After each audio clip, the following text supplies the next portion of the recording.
Hello, this is Beastly Eel with another Eel Talk. And on this episode, we're going to be talking about the latest episode of Loki. So if you have not seen it yet, please pause the video, watch it, and then come see me again because there are spoilers ahead. I again say there are spoilers ahead. As I do with all my videos, I'm going to be talking about the episode as a whole and then where I think it's going to go based on what I just watched. So the episode starts off with the team, the TVA, along with the variant Loki, going to a Renaissance fair. I believe it's from the 80s.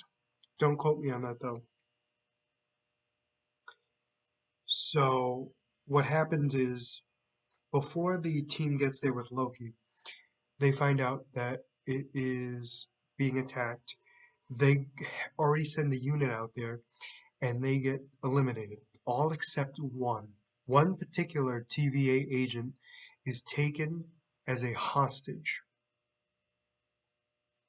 which I thought was odd. But that being said, the Loki, the other Loki variant, takes the hostage out of the area and leaves the rest there.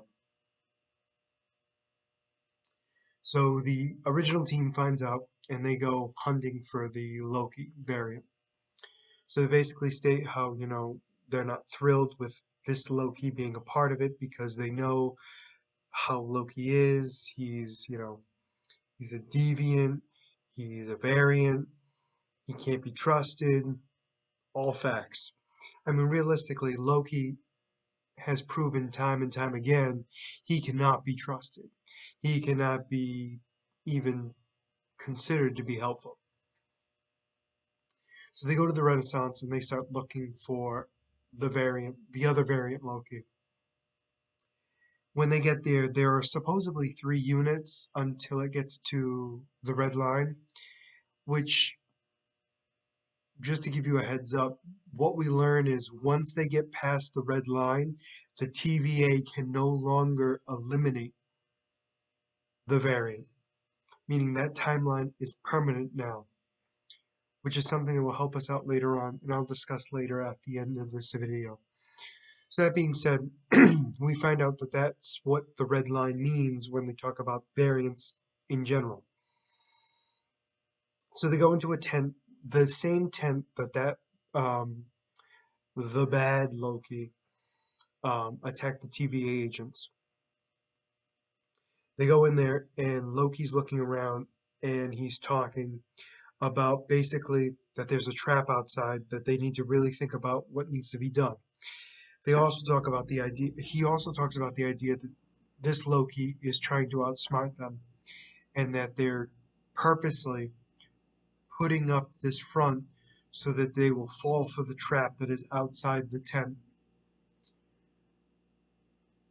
And it seems to work for a little bit until Morbius realizes that Loki's just BSing him and they eliminate the timeline. So they have these discharges that they put into the ground and they eliminate the timeline permanently, at least variant wise. It goes back to the original timeline as if nothing that wasn't supposed to happen happened. So they leave.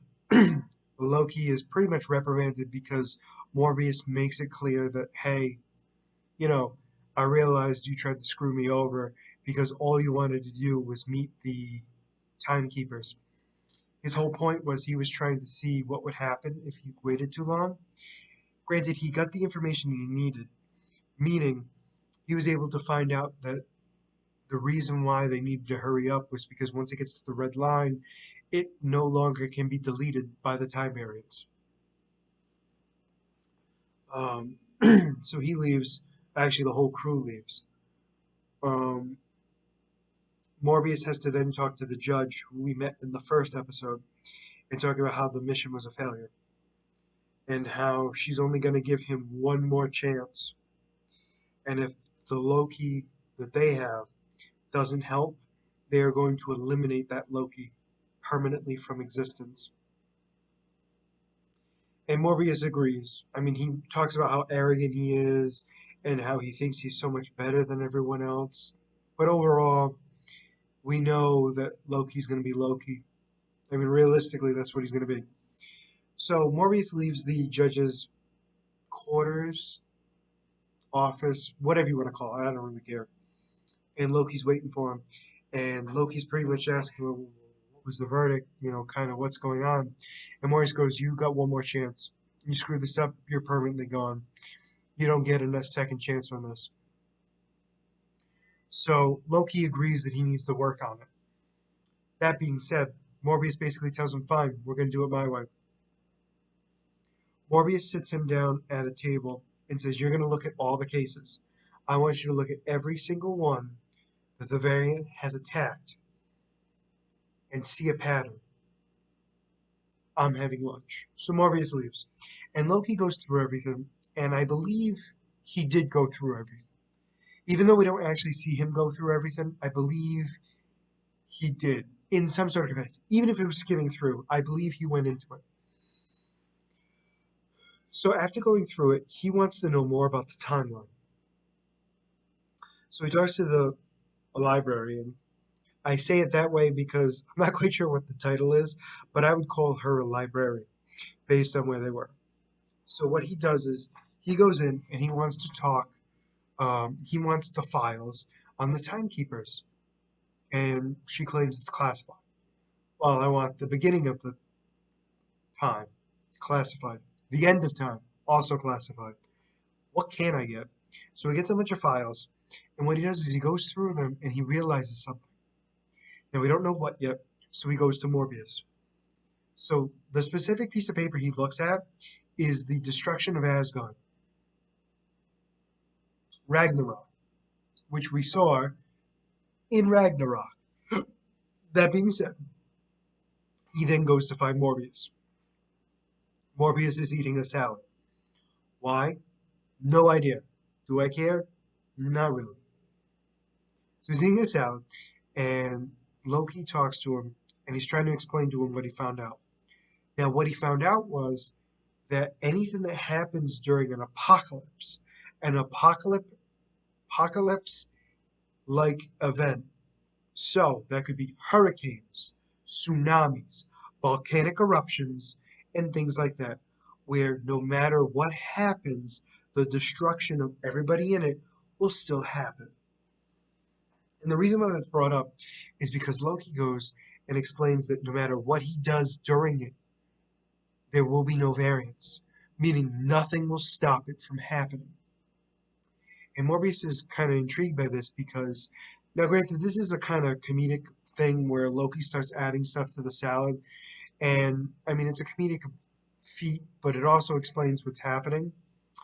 So Morbius agrees to kind of try out this theory. And they go to Pompeii right before the volcano erupts. And Loki basically goes to town. He tells everyone that he's from the future, that they're all going to die. He lets goats out. He basically just yells and says that you're all going to die and I don't care. And now the volcano erupts. And what Morbius realizes is that there is no variance created from them being there, which proves Loki's theory to be valid. Okay? So they leave, and it turns out, obviously, that they did not create a branch in the timeline. So Loki is correct in the sense that the other Loki is hiding in some sort of apocalyptic event. Because no matter what they do, it's not going to change the timeline because they're all going to die anyway. So Loki and Morbius are talking, and Loki says something about a child and how pretty much you can't trust anybody because nobody's truly good and nobody's truly bad. And now, granted, during this time, he's talking about the timekeepers to be specific, but Morbius took it in a different way. Morbius took it as the child himself, meaning the child that he talked to in the first episode who had the piece of candy and pointed it to the devil on the stained glass, right? So Morbius goes into his file and finds the candy slash gum and found out when it came from. And it was a specific time between like 2045 to 2060. I don't remember the exact time frame he gave us, but that was kind of like close to the range. So Loki and he were going through all the apocalyptic events that happened on Earth during that time frame where that candy existed. And Loki found the hurricane in Alabama, and he believes that that would be where his other variant is. So Morbius goes to the judge. I don't really know her title. I'm just going to call her the judge. She's the one that kind of proceeded over Loki's case in the first episode, and asked permission to be able to go on this mission to stop the variant that he thinks is there. And she's not really convinced, but eventually she gives him permission, but explains that this is his one and only shot. If this fails, he's done. So they bring in the whole squad. So we see the original time TVA agent, the one who takes Loki out, and also the one that Loki puts the collar on in the first episode. Loki's not allowed to have any weapons. He's obviously allowed to use his magic, but he can't. He wasn't allowed any weapons. Even though Morbius gave it to him, the other woman took it away. So they leave and they go to Alabama in 2050. So obviously it's in the future from our timeline, but in general, there's a hurricane, blah, blah, blah. That's all you need to know. And apparently everybody in the building that they're going to is going to die. And that's important to know because apparently that's the only way that the variant Loki, the other variant Loki, I should say, can hide and not be seen by the timekeepers and also the time variance authority. So they go there, and basically Loki's being told that he has to go with the other woman. And Morbius is like, "What's going on?" He's like, "He's mine. He can be trusted." And granted, he doesn't really say he can be trusted. He basically says it is his responsibility, and he should be taking care of it. And the other woman disagrees, saying that it's her mission and she should be the one that watches it. Whatever. So they split up, and Loki goes with the other woman. Now, what she does is they split up. Now, Morbius and the other group are kind of trying to figure out what's going on. What we find out is the other Loki is actually there. And they put a kind of spell on one of the people there and kind of enchanting them to talk for them. So Loki's talking with them, and what happens is the other woman, the other TVA agent that's with him, gets enchanted. So apparently, when the enchanted being touches another being, that being is then enchanted. Apparently. So it's a lot of Loki and Loki talking in the sense of, talking about how they're the better one and how they could help the other one. Blah, blah, blah, blah, blah. Loki likes to hear themselves talk. Okay? It's obvious, it's clear, it's been shown multiple times. It's never going to change. That being said, they continue to have a conversation. And Loki, the one we know, is basically stating how he wants to take over the TVA and he's going to take out the timekeepers. And the other Loki's like, I don't care. They switch bodies a few times to a few others and continue to have their conversation. We don't know much about this other one. They continue to talk and continue to just ramble on about what makes that particular variant the superior one. Again, it's basically just Loki trying to prove that Loki's better than Loki, and it's just basically who sticks bigger, and it makes sense for the character, but it's just continuing for them. They're basically trying to con the other one, and neither one of them are getting anywhere. So then the enchantment goes to another one, and he starts fighting Loki. He, meaning the enchanted human, is man, and starts beating him up. While this is going on, Morbius finds the TVA agent that was captured in the beginning of the episode and is basically rambling on about nonsense.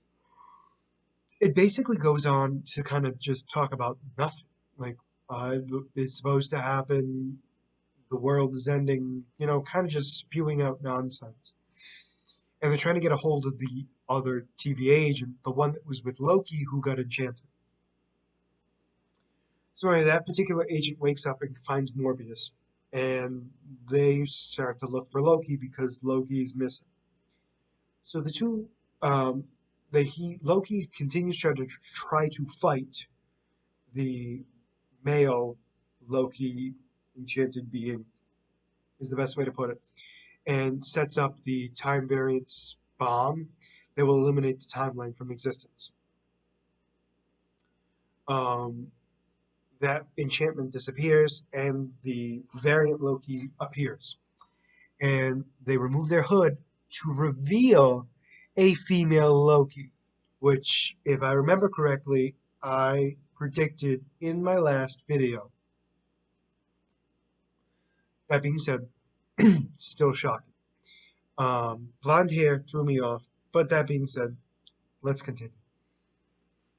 So they continue to talk and how that the female Loki talking about how she doesn't want the time variance at all. She has bigger plans. And she opens up a portal and disappears.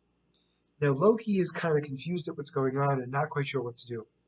So the TVA agents and Morbius, I mean he's part of it, but still, runs over and sees that Loki's there and sees the portal and they're trying to stop him, but Loki goes in anyway. And that's the end of the episode, which I think is so bizarre, but also really wanted me to know more. So that's the end of the episode. Let's talk about what we found out. Okay, there is a female Loki, um, which is not surprising because Marvel announced that Loki is gender neutral or gender fluid, and because of that, made me think that the Loki variant was going to be female, mostly due to the fact that they never showed that Loki's face, which also made me think that it was going to be a female. Now, it could have also been a child because Loki has been a child in the comics, but I figured they would go that route. We found out that once a timeline gets past the red line, the TVA are useless, meaning that they cannot delete that timeline, which makes me think that that will happen at some point, maybe in the season or in the future to begin with, because we know that's going to happen in Doctor Strange Madness of the Multiverse, because the time variance will not be able to stop it. So we know that's a possibility. Um, I also the big thing that I'm concerned about, and I shouldn't say concerned, but I'm questioning, is this particular Loki going to be permanent? Meaning, is the Loki we know from 2012, the one who started the series, is going to continue if this storyline continues for multiple seasons? Is there going to be a different variant Loki? Because what we found out is there were multiple Loki variants that have caused a problem in the timeline, all looking different, but also all male, except for obviously the main variant Loki that we know right now, the evil one, the female one, the evil one, however you want to describe them. So I think what's going to happen is the two Lokis are going to try to outplay each other, and it's not going to work out. So it'll be interesting to see what happens in the next episode. But for right now, that's all I can come up with because a lot happened, and anything could happen in the next episode. Like I said, I think the two Lokis are going to try to outplay each other, but in the end, they're just going to be detrimental to each other. So it'll be interesting to see. That being said, if you like the content you see, please like and subscribe below. As always, this is BCEO signing out. Have a good night, everybody.